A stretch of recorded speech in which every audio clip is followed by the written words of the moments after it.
Welcome to Talking Property. Today I'm joined by Australia's best property analyst, Louis Christopher, as we dissect and review the 2024 Sydney property market.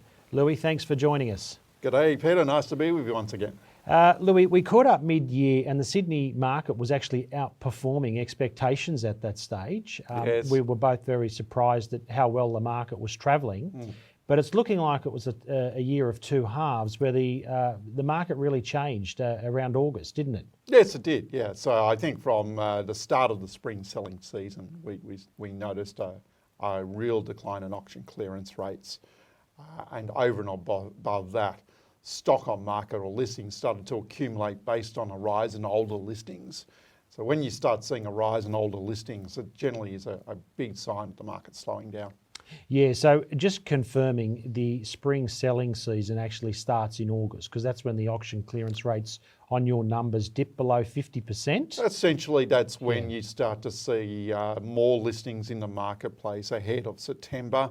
But there is actually a high number of scheduled activity that actually occurs in August, yes. Yeah, so I was following the auction clearance rates that you put out each Tuesday, and correct me if I'm wrong, but I think we only cracked higher than 50% twice since early August. Is that your understanding of the clearance rate? I think you may well be right. Yeah. Importantly, the trend's been very obvious. The trend has been weakening auction clearance rates for Sydney, notwithstanding that the very last weeks of the spring selling season in December, we did notice a slight pickup in the auction clearance rate. That not to go over 50% though. So I think as the year has ended, while I think there's perhaps been some buyers have come in and potentially seen an opportunity, overall it's been a weak market. It's been increasingly a buyer's market. And as those properties didn't move and failed that auction, did they sell after the auction or did they go to the sideline? Have we got any sort of sense of what happened there? They're mainly going to private treaty. So they're being re-advertised as private treaty or they're being withdrawn for the property season. That's mainly what's happened. I guess you do have some that sell after the event, no doubt about that, but the bulk of the properties have been re-advertised as private treaty. And the ones that are withdrawn, do we expect to see higher listings going into 2025 as a result of New Year stock competing with last year's stock? I think we will. Yeah. So more often than not, you see these properties get withdrawn over the Christmas New Year period. Vendors then take stock in terms of what they really wish to achieve with their property. And then a fairly high percentage of those withdrawn you start to see come back into the market in the March quarter. Great. Look, let's bring up this slide here, which is recapping your 2024 predictions. Yes. For the Sydney market specifically, which would you say turned out to be the most accurate, Louis? Definitely our scenario 3. I mean, as you know, though, we like to hang our hat on our base case scenario. But scenario 3 is the one that's generally come in. And that was one where we forecasted stronger population growth than our base case. And that's what we believe fundamentally has happened.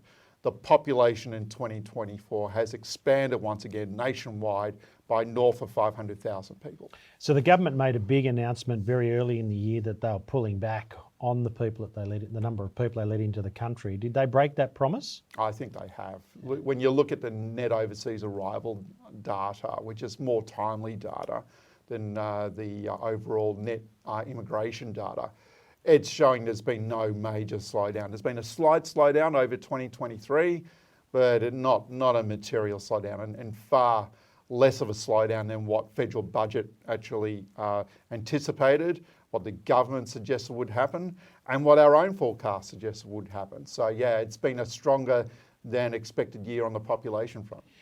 Louis, these are dwelling predictions. They're not apartments or houses, dwelling price predictions. So where did we come in for houses and apartments respectively in 2024? So at the national level, overall dwelling price increases have come in at about 4%. And that's been predominantly driven by big rises in Perth, Brisbane and Adelaide as well. And now the split between houses and units has been actually very close. And I would actually argue that houses have just outperformed units, but it depends on which capital city we actually discuss. Yeah, and Sydney specifically?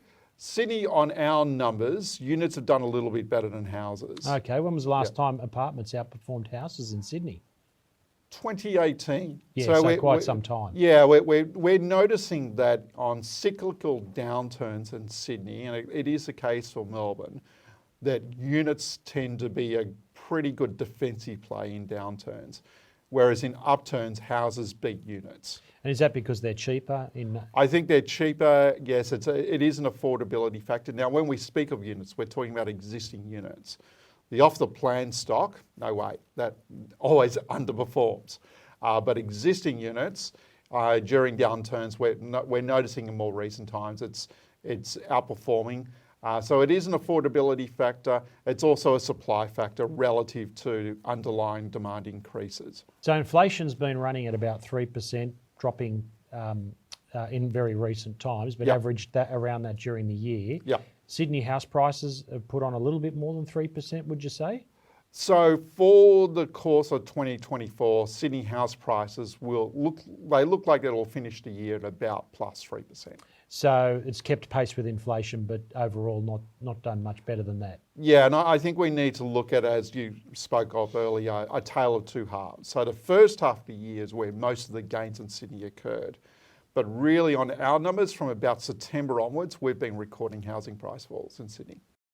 Louis, I'll just bring up the next slide and I'll just show our audience today what has happened here with the auction clearance rate. And you can see here that the trend line is down and the volume's really picked up on properties going to market in the second half of the year, didn't it? Yes, absolutely. That's exactly what's happened. So volumes are up in terms of auction volumes in Sydney by about 11-12% on the previous year, 2023. And at what point in the auction clearance rate do we start to see price falls versus price rises? What's trigger points? Yeah, look, on our numbers, it is generally at the 50% mark. So when you see clearance rates are continually below the 50% mark and trending down, you start to see housing price falls. And that's what exactly we've seen in Sydney from September onwards. It is a trend that's important. So you can see the reverse where if the market is already in a downturn, you start to see a pickup in clearance rates from say 40% up to say 47, 48%. In that scenario, you might actually start to see housing prices stop falling and you start to see a bit of a recovery of sorts.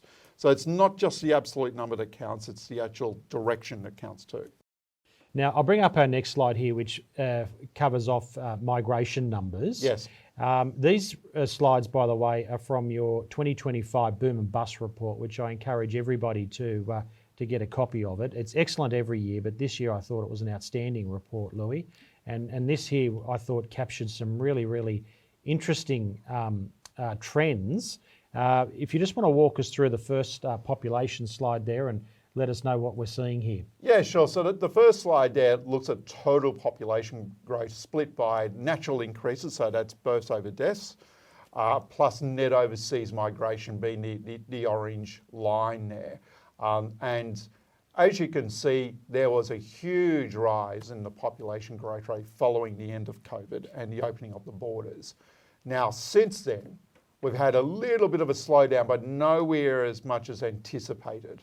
And so the reality is that for 2024, it looks like the year will finish with at least an expansion of 500,000 plus people across Australia. So correct me if I'm wrong, but what I'm reading here from this graph, in theory, is if we didn't let anyone into the country, our population would be going backwards. It would almost be going backwards, that is correct. So we've got a natural increase occurring Australia-wide of some 100,000 people. So there was no net migration at all, or there was net neutral. We'd be expanding by 100,000 people. Right, which is just not enough, is it? Well, that all depends what you're trying to achieve with the economy. For me personally, I believe we have too many coming into the country now relative to our building. So we're simply not building enough relative to the population expansion. Yeah, we'll come to construction in a moment. Can I bring up your next population slide here? Yep. And I want to highlight this one here in New South Wales. Yes. Which is negative net interstate migration. That's right. Louis, is this people bailing on Sydney due to cost of living? Well, it's fundamentally bailing on New South Wales, but yes, Yes. it would be bailing on Sydney. And I think that's an affordability issue. Yes. So the question is, where are they bailing to? And when you look at this chart, you can see that there are states such as Western Australia, such as Queensland, where there's positive interstate migration Yes. flows. So then you've got to say, well, where are those positive net interstate migration flows coming from? Because fundamentally, it's a bit of a zero-sum game. And as you can see, it's predominantly coming from New South Wales. They do this in politics all the time, is just pick Mr. and Mrs. Average and sort of target them, if you like. And if you think of Mr. and Mrs. Average in Sydney, if you have a job which has largely fixed earnings, regardless of where you live in the country, but on CoreLogic's numbers, not yours, the median house price in Sydney is 1.45 million. Yes. The next most expensive capital city in Australia is still under $1 million. Yes. So people are paying a 45-50% premium to live in Sydney. Yeah, that's right. And then when you think about how this works for essential service workers, you know, your ambulance workers, That's what your I'm talking healthcare to, workers, you know, can they afford the average house in Sydney? Well, they can't.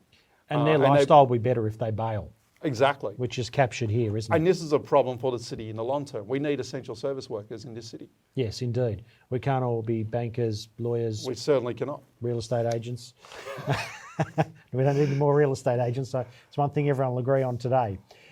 Moving along here, Louis, to your dwelling forecast for rentals. You've picked up some changes in the rental market, and you forecast some changes in 2025 for the rental market. Could you walk us through those? Yeah, sure. So for 2024, it looks like we'll finish a year with rents up. These are advertised rents up across the nation by about 4.3%, which is just above the inflation rate.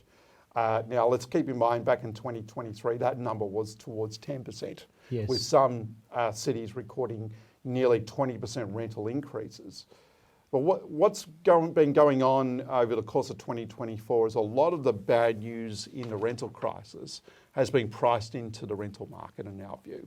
So yes, we still have a rental crisis overall across the city, but has it actually been getting materially worse and worse and worse? Well, the numbers would suggest no. We still have a rental crisis, let's be clear about that, but has it deteriorated even further? And the answer to that is not really. Depends on which city we're discussing, but overall, not really. So as a result of that, looking at more of our leading indicators as well, we've been forecasting for 2025 more subdued rental growth.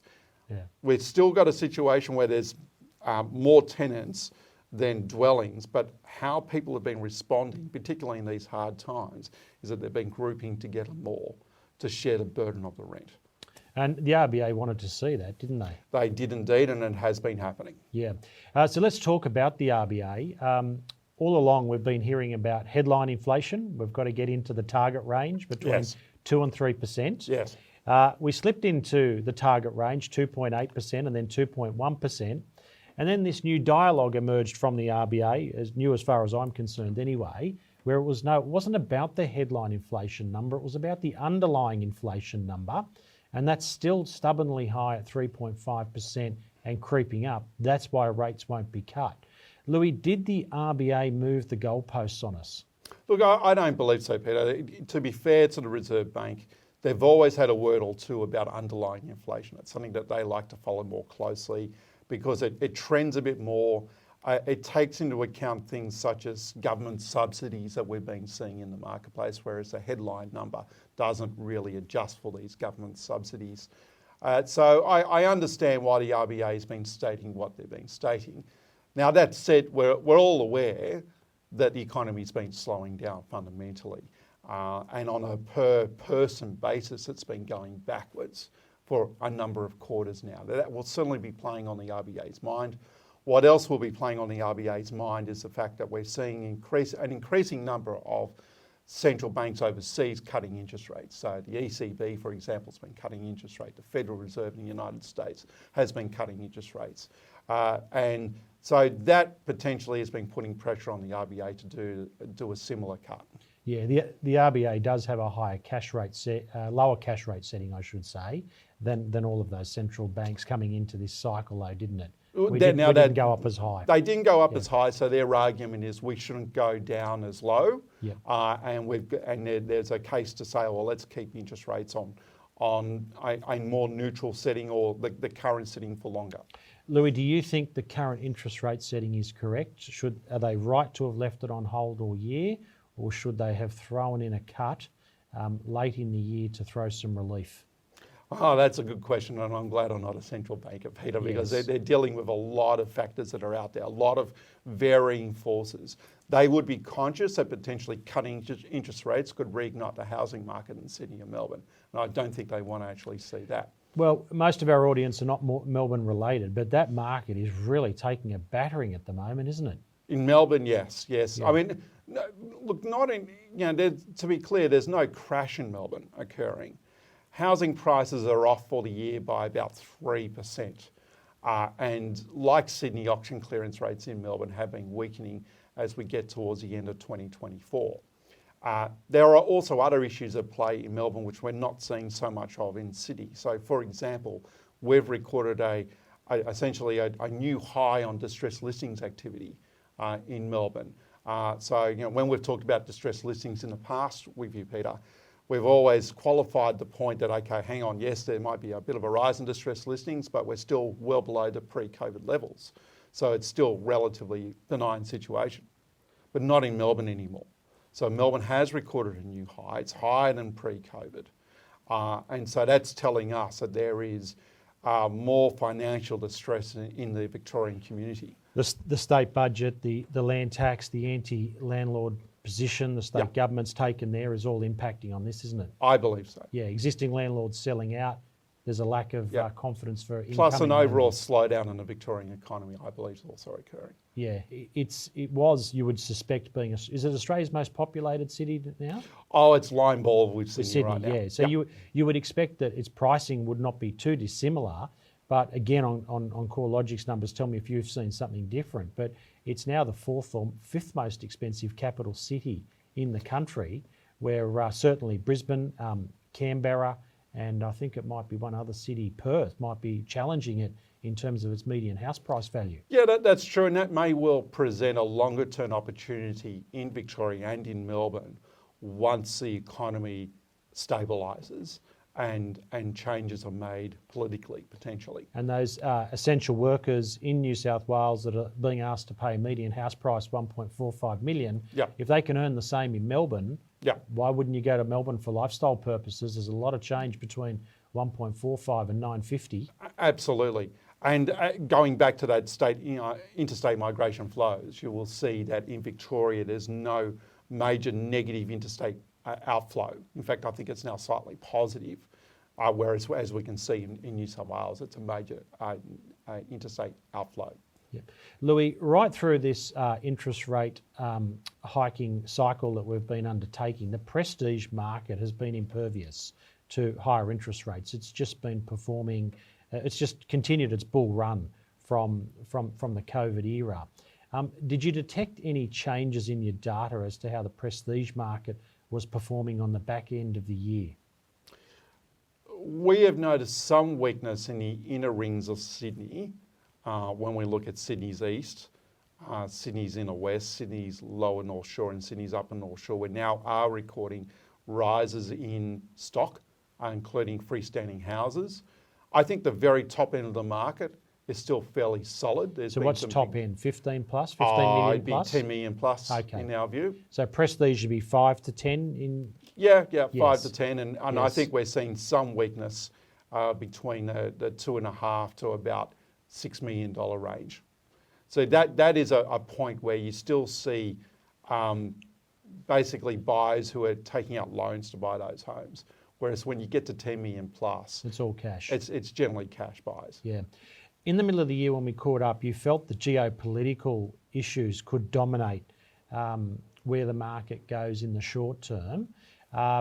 Probably hasn't spilt over into the economy and the property market yet, but it's pretty willing once you leave Australia. The Assad regime fell over the weekend. Like there's major plays happening. Oh yeah, it's a brave new world once again in the Middle East. Yes. Look, one of the fears we had for 2024 was that the Middle East would seriously blow up. And look, it's been boiling. There's no question about that. Yeah. It didn't get to the point though where we saw Iran try to block oil supply, and that was our concern, that it could get to that level. And essentially, throughout the course of the year, Iran blinked. They blinked. They decided they were not ready for an outright war with Israel, and so that was an interesting move to see them blink like that. So that was one of the primary reasons why we just did not see oil reignite. So our concern was that you'd see a reignition of inflation around the world because of a major blow up in the Middle East. And we came close, but it didn't actually happen. And the fall of the Assad regime in Syria doesn't actually help Iran's cause, does it? It sort of weakens them further. Well, look, I'm not a geopolitical expert. I'm just a housing expert. So I do not know what to make of this regime change. I've read multiple stories about it. I don't think there are a few people who really are fully aware. It's a wait and see. It is a wait and see game. That's correct. But it is interesting that Iran has blinked. So I think they're in a position where they're saying we're not ready for war right now. Let's hope they're never ready. Lou, let's come back to housing, where you are an expert. We all know that listing volumes were up. Whether you follow the property market or you don't, you knew listing volumes were up because as you drove around your local suburb, yes, there were a lot more signboards this year than there has been in previous years. Yes. What I'm really keen to know is, whilst there was an increase in listings, what about sales volumes? Because the auction clearance rate captures only those people or properties that go to auction. Yeah. Many people transact off market, by negotiation. So when we look at overall sales volumes for the year, how are they comparing year on year with 2023? So for Sydney, the fall in auction clearance rates has been offset by a rise in volumes, scheduled activity. The fall in auction clearance rates is off by about 5 to 6 percentage points compared to where we were this time last year. Overall, that would imply that in Sydney, there's been a rise in sold activity for the spring selling season. I put that at about 3 to about 6% rise compared to 2023. Anecdotally, not the data precision that you would have access to, I did notice in the last quarter an increasing occurrence where people were selling their property for less than they paid. Yes, and that's been happening particularly with off the plan developments. We're seeing it in the Sydney CBD, we're seeing it in Sydney's Parramatta, we're seeing it in Sydney's Carlingford in particular. So areas where there's been a lot of off the plan activity with high density dwellings. Yeah, and we were actually seeing it in the housing market. It wasn't a dominant trend, but I can tell you it was there. Prestige real estate people buying for, 4.4 and going back out for 4.2 million 3-4 years later. The other consistency, if I can say, yes, between a lot of those properties is they purchased in 2021. Yes. Well, the issue with the top end of the market is that you've got less comparable sales to work out fair valuation. Yes. These are very unique properties. And just because someone paid X amount of dollars in 2021 doesn't mean that is the fair market value today. These things are tricky to try to come to fair market value, whereas more standardised stock, you've got a whole bunch of comparable sales to work out where the market's at. The further higher you go in the housing market in terms of dollars paid, the more unique the property is, less comparable sales, the higher the chance that you could actually overpay because it's a far more inefficient market. Mid-year, there was a lot of talk about offshore buying, and I know that you didn't quite buy into that, and you didn't think it was as dominant to the degree that some media commentators claimed it was at the time. Certainly on the ground, we felt like offshore buying sort of fell away late in the year. Did you have any sense of what might have been happening there? It's hard to get a strong sense on it because the data behind offshore purchases is severely lagged. So right now as we speak, at the end of 2024, we only have part of the data for 2023 on that front. Okay, that's very laggy. Yeah, it is indeed. So is that the same data the government's making decisions on and policy on? Yes. Yeah, right. So it's when it comes to foreign investment purchases, because of that lag in data, you see a lot of hearsay evidence and only anecdotal evidence. And so from an analyst perspective, it's really hard to make great judgments. Yeah. Louis, in summary, who got the best of it in 2024, sellers or buyers? Depends on which city we're discussing. Sydney? So for Sydney, I was a marginal seller's market in the first half of the year, but I strongly believe it swung to a buyer's market in the second half. Yeah, so we're calling it a draw? Net draw, that's right. Net draw. But as we speak right now, the market is increasingly favouring buyers. Yes, indeed. I would call it a net draw as well, but what I would point out to sellers is that given what happened with interest rates, i.e. there was no relief thrown in this year, and it has kept pace with inflation, they should be happy with that because the market could have taken a bigger flesh wound this year than it did. And I think we'll talk in our next recording about what happens in 2025. But I think if the RBA don't start throwing some relief out there, the market will be under further duress.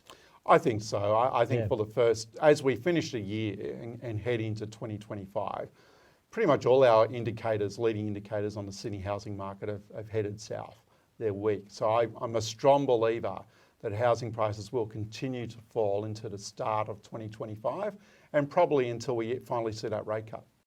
Louis, fantastic wrap today on the 2024 Sydney property market. Thanks very much. Thank you once again.